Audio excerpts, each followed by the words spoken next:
9 soldier का group जब जंग की तैयारी करने के लिए निकला एक ऐसे एरिया में जहां का एनवायरनमेंट चुनौतियों से भरा होता है, पर उन्हें नहीं पता था उस एरिया में ऐसे भी लोग रहते हैं जो इन लोगों से करते हैं सख्त नफरत। इसका आभास उन्हें तब हुआ जब वे पहुंचे उस जगह पर।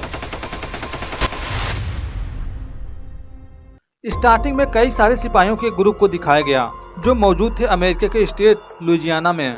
वक्त दिखाया गया है सन 1993 का। उस वक्त वहां के सिपाहियों की ट्रेनिंग चल रही थी। इस ट्रेनिंग में खासकर 9 लुइजियाना आर्मी नेशनल गार्ड जिन्हें पैदल युद्ध अभ्यास करना था, ये पैदल वहां से जाने वाले थे कई किलोमीटर दूर मौजूद एक खाड़ी के पास। इस युद्ध अभ्यास में जाने के लिए उनका लीडर पुले खुद के साथ 8 और लोगों को सिलेक्ट किया। इस तरह ये पूरे 9 लोग निकल पड़े खाड़ी की तरफ। जो इलाका बहुत ही चुनौतियों से भरा था, पूरे एरिया में घुटनों तक भरा हुआ था पानी, इन्हें कीचड़ से होकर गुजरना था। उस समय तक इनकी ट्रेनिंग ठीक ठाक चली, लेकिन जैसे ये कीचड़ वाले एरिया को पार करके पहुंचे सूखी जमीन पर, तो इन्होंने पेड़ पर लटके हुए देखे कई सारे मछलियों को। यानी यहाँ पर इंसान रहते हैं, पर वहाँ दूर दूर तक कोई भी इंसान नजर नहीं आ रहा था। पर किनारे पर बहुत सारे नाव पड़े थे जिन्हें वहाँ के लोग पिरोगेस नाम से बुलाते हैं। उनके लीडर पुली के कहने पर ये लोग बोट के साथ वहाँ से आगे बढ़ने को तैयार हो गए, मगर ये किनारे से दूर हो पाते इससे पहले वहाँ के रहने वाले लोग, जिन्हें काजुल शिकारी के नाम से जाना जाता है, जो रहते थे इसी देश में, मगर ये लोग सख्त नफरत करते हैं इनसे, जिनके पास हथियार भी था। स्टार्टिंग में वे लोग उन्हें बोट ले जाने से मना किए, लेकिन जब सिपाही उनकी एक भी नहीं सुने और आगे बढ़ने लगे तो काजुल लोग उन पर हमला करने की धमकी देने लगे। ये सुनते ही स्टेकी नाम का सिपाही M60 नाम के मशीन गन से उन पर हमला किए। फायरिंग होता देख काजुल लोग छुपने लगे, मगर इसके बावजूद काजुल लोग उनके हमले का शिकार हो गए। सिपाहियों को पता है ये लोग हमले का जवाब जरूर देंगे, इसलिए जल्दी जल्दी करके वहां से भागने लगे। पर वहां से ज्यादा दूर भाग पाते इससे पहले उन सिपाहियों पर हमला हुआ। उनकी गोली का शिकार उनका खुद लीडर हुआ। गोली जाकर उसके सर पर लगी। बाकी लोग हमले का शिकार हो पाते इससे पहले किनारे पहुंचने में कामयाब हुए। अपने साथ लीडर को भी घसीटकर बाहर लाए, पर वे उसे नहीं बचा पाए। गोली लगते ही डेथ हो गई।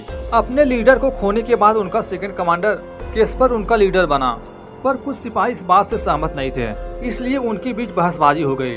पर कुछ ही समय में ये मामला शांत हो गया, क्योंकि उन्हें भी पता चल चुका था ये लोग उन पर हमला करके बहुत बड़ी गलती कर दिए हैं। वे लोग हमारा पीछा करना नहीं छोड़ेंगे। इनको आगे के रास्ते के बारे में कुछ भी पता नहीं था। अगर पता था तो सिर्फ लीडर को पता था, पर वो अब नहीं रहा इस दुनिया में। इनमें ऐसा कोई भी नहीं जो जानता हो यहाँ से निकलने के रास्ते के बारे में। ये पीछे के रास्ते तो वैसे भी नहीं जा सकते थे, इसलिए बाकी बचे 8 लोग अपने लीडर की डेड बॉडी को लेकर वहाँ से आगे बढ़ने लगे। कुछ दूर चलने के बाद पूरी तरह से भटक चुके थे। जाते वक्त बीच रास्ते में बाकी सिपाही स्टेकी पर गुस्सा होने लगे कि तुम्हें गोली चलाने की कोई जरूरत नहीं थी। वे लोग बोट मांग रहे थे, हम उन्हें वापस कर देते, पर वह अभी गोली अपने मन से नहीं चलाया था। उनके हाथ में हथियार देकर गोली चलाने के लिए उनका लीडर पुले ही कहा था, जो अब खुद उनकी गोली का शिकार हो चुका है। फिलहाल आज का दिन इनका ऐसे ही कुछ दूर चलने पर गुजर गया। रात हो गई। ये किस जगह पहुँचे थे इन्हें कुछ भी पता नहीं था। रात के वक्त इन्हें ये फैसला करना बहुत ही मुश्किल हो रहा था ये आगे किस तरह का कदम उठाएंगे। इन्हें पीछे जाना चाहिए या बस ऐसे ही आगे बढ़ते रहना चाहिए। पर इन्हें जो कुछ भी करना था ये सुबह होने के बाद ही करेंगे। सुबह होने के बाद ये आपस में डिस्कस कर रहे थे कि हमें आगे जाना चाहिए या वापस पीछे जाना होगा। इन्हें नहीं मालूम था काजुल लोग इन्हें ढूंढते हुए आ रहे हैं इन्हीं की तरफ। कुछ समय में जब वे लोग उनके करीब पहुँचे तो उनमें से एक सिपाही की नज़र उन लोगों पर पड़ गई, इसलिए ये पीछे जाने का प्लान तो कैंसिल कर दिए। इन्हें आगे ही जाना होगा। ये जल्दी जल्दी करके वहाँ से आगे बढ़ने लगे और कुछ ही दूर जाने के बाद इन्होंने काजुल सिपाहियों की एक झोपड़ी देखी जिसके करीब बैठा हुआ था एक शख्स। ये तुरंत जाकर उससे मिले जो बात कर रहा था फ्रेंच लैंग्वेज में, यानी वह भी उन्हीं लोगों का साथी है।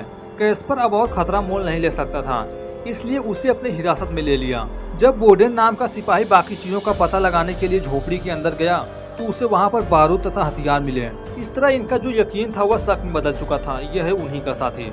इस वक्त ये सारी चीजें यहाँ से नहीं ले जा सकते थे, इसलिए इन्हें यहीं पर खत्म करना जरूरी था। कमांडर झोपड़ी के अंदर गया, गैसोलीन का उपयोग करके सारे सामान, भोजन, ताजा पानी, बंदूक तथा गोला बारूद सब कुछ एक ही धमाके में खत्म कर दिया। हथियार के साथ झोपड़ी भी ध्वस्त हो गई, पर इन्हें नहीं पता था उनकी इसी गलती की वजह से ये आगे चल के बहुत बड़े खतरे में फंसने वाले हैं, जिस वजह से ये इतने समय से काजुल लोगों से बचे हुए थे। अब तक इस धमाके के बाद उन्हें भी पता चल चुका होगा इन सिपाहियों का लोकेशन है कहाँ। अब आगे के सफर में झोपड़ी में रहने वाला बंदा भी इनके साथ था।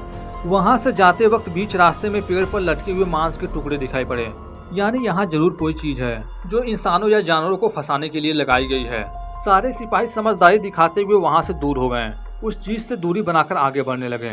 वहाँ से कुछ ही मील की दूरी तय किए थे कि सिपाहियों को लगातार खतरे का आभास होने लगा। उनका ये डर पूरी तरह से यकीन में तब बदला जब इन्होंने कुत्तों की भौंकने की आवाज सुनी। दरअसल इन्होंने जिन झोपड़ियों को ब्लास्ट किया था उसी के जरिए काजुल लोग इनका पीछा करते हुए आ रहे हैं यहाँ पर। और जिन कुत्तों की भौंकने की आवाज सुनाई दी थी उन्हें, ये कुत्ते थे उन्हीं के। देखते ही देखते कुत्तों की भौंकने की आवाज बढ़ने लगी।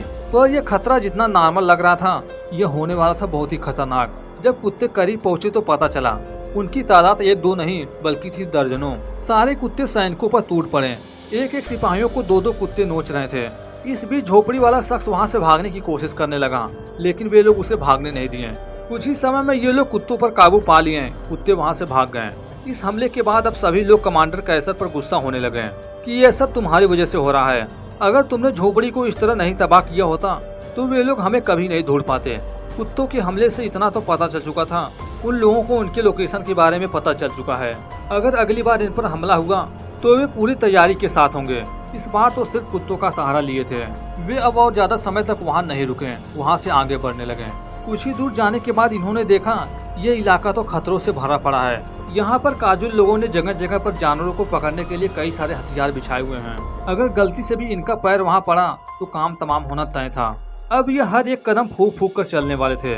आगे उनके लिए कई सारी मुसीबतें बिछी हुई थी, जिसका शिकार उनमें से एक होने वाला था। ये वहाँ से बस कुछ ही कदम आगे बढ़े थे, उनका एक जूनियर सिपाही जो उनके आगे आगे चल रहा था, जिसका पैर गलती से एक स्प्रिंग पर पड़ गया, जो जुड़ा हुआ था एक भाले नुमा प्लेट से, जिसमें नुकीले हथियार लगे हुए थे, जो उनकी आंखों के सामने उसके शरीर में घुस गया। यह हथियार इतना घातक था, इससे बच पाना था नामुमकिन। कुछ ही समय में वो उन लोगों के सामने अपना दम तोड़ दिया। ये अब उसे आगे नहीं ले जा सकते थे, इसलिए वहीं जमीन में दफनाने का फैसला किए। दफनाने के बाद ये दोबारा से वहाँ से आगे बढ़ गए। कुछ ही समय में रात हो गई। रात को वे लोग वहीं पर रुके रहे। इस दौरान झोपड़ी वाला वहाँ से भागने की कोशिश कर रहा था। वहाँ से वो भाग न पाए, इसलिए रात भर रस्सियों से बांधे रहे। अपने एक और साथी के खोने के बाद बाकी बचे हुए सिपाही बहुत ही गुस्से में थे। सुबह होने पर गुस्से में आकर हार्डी नाम का सिपाही उस झोपड़ी वाले बंदे का सर बदबूदार तालाब के पानी में डूबो कर बाहर निकाल रहा था। ऐसा करते देख स्टकी, जो उस बंदे का करीबी दोस्त था, जो कुछ समय पहले उस भाले नुमा हथियार से मारा गया, वो हार्डिन को धमकी देने लगा कि तुम आगे से ऐसा कुछ भी नहीं करोगे, उसे छोड़ दो वरना मैं तुम्हें जिंदा नहीं छोड़ूंगा। ये सब तुम्ही लोगों की हरकतों की वजह से हो रहा है। लेकिन जब उसे छोड़ने को तैयार नहीं हुआ तो उसे छुड़ाने के चक्कर में दोनों के बीच हाथापाई हो गई। ये हाथापाई इतनी ज्यादा बढ़ गई, स्टकी अपने ही साथी पर खंजर से हमला कर दिया। दोनों के बीच की लड़ाई गंभीर थी, इसमें उसकी जान भी जा सकती थी, मगर सही वक्त पर बाकी लोग आकर उन्हें पकड़ लिए। उन्हें पता था कि ये दोबारा से ऐसी हरकतें करेगा, इसलिए उसे रस्सियों में बांधकर लेकर आगे बढ़ गए। जाते वक्त बीच रास्ते में इन पर पीछे से हमला हुआ। इस हमले में ये लोग इधर उधर भागने लगे। इसी दौरान झोपड़ी वाला काजुल उनकी चंगुल से बच निकला। कुछ दूर जाने के बाद इन्होंने पाया ये तो सिर्फ 6 लोग हैं। इनका एक साथी गायब है, जिन्हें वे पकड़कर उनके पीछे एक पेड़ पर बांधे हुए थे। पर ये सिपाही अपने साथियों को बचाने के लिए नहीं गए, क्योंकि वह मर चुका था। वे लोग उसे चारे की तरह इस्तेमाल कर रहे थे, ताकि बाकी 6 लोग वहाँ आए और वे काजुल लोग उन लोगों का काम तमाम कर दें। लेकिन जब ये सिपाही उनके पास नहीं गए तो वे लोग खुद वहाँ आकर उन पर हमला करने लगे। ये लोग भी उन पर हमला करते हुए वहाँ से भागने लगते हैं। कुछ ही देर बाद इन्हें हेलीकॉप्टर की आवाज सुनाई पड़ी, जो आ रही थी उन्हें ढूंढते हुए। हेलीकॉप्टर के पीछे पीछे स्टकी भागने लगा। भागते भागते जाकर दलदल में फंसकर अपनी जान से हाथ धो बैठा। उसके गायब होने के बाद बाकी लोग उसे ढूंढने लगे, पर वह कहीं नहीं मिला, क्योंकि वह तो डूब चुका है दलदल में। उसे ढूंढते ढूंढते 2 और लोग काजुल लोगों की गोलियों का शिकार हो गए। अब बचे थे सिर्फ 3 लोग। तीनों की वहाँ से चलते चलते रात हो गई। रात में इस दलदल से भरे जंगल के बीच फंसे रहे। अगली सुबह हार्डिन तथा स्पेंसर नाम के 2 सिपाही एक रेलगाड़ी के झटके से जाग गए। थोड़ी देर बाद इन्हें एहसास हुआ उनका साथी बोर्डन नहीं है उनके पास। जब रेल के पटरी के करीब गए तो उन्होंने देखा उनके साथी को सामने के पेड़ पर फांसी के फंदे पर लटकाया गया है। उसी के सामने रेलवे ब्रिज पर खड़ा हुआ था झोपड़ी वाला काजुल, जिसके हाथ में था हथियार। वह चाहता तो उन दोनों को खत्म कर सकता था, लेकिन उसने ऐसा नहीं किया, बल्कि उन्हें उनके इलाके से दूर जाने को कहने लगा। दोनों उसकी बात मान लिए, क्योंकि वे लोग भी वहाँ से दूर जाना चाहते थे। वह दोनों को वहाँ से निकालने के रास्ते पर ले गया। इस तरह दोनों भागकर सड़क पर आए, जहाँ से गुजर रही थी एक गाड़ी, जो गाड़ी ले जाती थी सूरों को। दोनों उनसे मदद लेकर पीछे बैठकर वहाँ से हो गए 9-2-11। ये गाड़ी उन्हें पास के कस्बे में लेकर पहुंची। कस्बे में पहुंचकर ये लोगों के बीच घुल मिल गए। इन्हें यकीन हो चुका था अब इनकी जान का कोई खतरा नहीं। पर कुछ ही समय बाद इन्होंने देखा 2 काजुल लोग अभी वहां पहुंचे हैं उन दोनों को ढूंढते ढूंढते। ये देख ये दोनों यहाँ से भागने की तैयारी में थे। इससे पहले उनमें से एक ढूंढते ढूंढते हार्डन के पास पहुंच गया। पहुंचते उसके बाएं हाथ पर फायरिंग कर दिया। इस बीच अचानक से स्पेंसर पहुंचकर उसका ध्यान भटका दिया। उसका ध्यान जैसे ही भटका, हार्डन खंजर से उस पर हमला करके 9-2-11 हो गया।